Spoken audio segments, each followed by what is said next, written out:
So I created it in February, or March actually, and it was kind of just a personal project sort of thing. Like I just wanted to, improve my skills with the iOS SDK. So captioning photos is not a new idea. It's been around for a long time, but I thought I'd just do it better, and I'll do it, frictionless, and it went totally viral. Pretty funny, I don't know. Hard to answer that question, but yeah, you created all the content? Exactly, it was legal. Yeah, and then, so my friends helped me out, but I came up with most of them. Yeah, so you have to have a company, or it asks you for a company name, right? You don't actually have to have a company. Well, I put in a name, and basically the story behind that is, so the name is Crisp, and it's a reference to one of my favorite TV shows, which is How to Make It in America. And the characters in the story have a denim brand, and they're basically, trying to get it off the ground, it's like a little startup sort of thing. So it was a reference to that. I don't actually have a company name. I hope not. I hope not. Yeah. So it's been really successful. So basically, like the viral nature of the content just allowed the app to take off, and within a couple weeks, like when it first was in the App Store, it was growing pretty slowly. Like all my friends downloaded it and they were showing to their friends sort of thing. It was growing like, moderately for a little bit.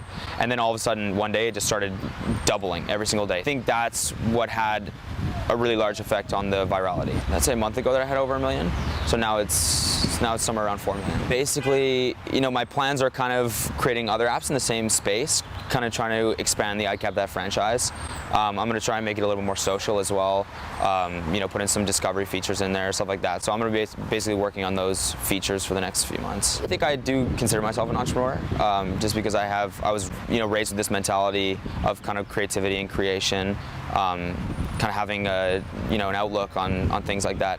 And so, I would consider myself an entrepreneur. Just because I don't have my own company yet doesn't mean I'm not, I guess. But so I have no plans to create a company around this. It's more still of just like a personal thing. But I mean, I plan to monetize and stuff like that. So I'm not making any money right now, frugally. In order to make money off this, usually people go with the paid version, free version model of apps, and that's something that's always really worked out. So maybe I'll follow that, but I'm still kind of thinking it, mulling it over. Having someone put an app in the App Store and go to #1 right away is kind of like a pretty rare thing, and I think I was pretty lucky with that. But it did teach me a lot and gave me some valuable insights about the app industry. And so, I really want to work in that space.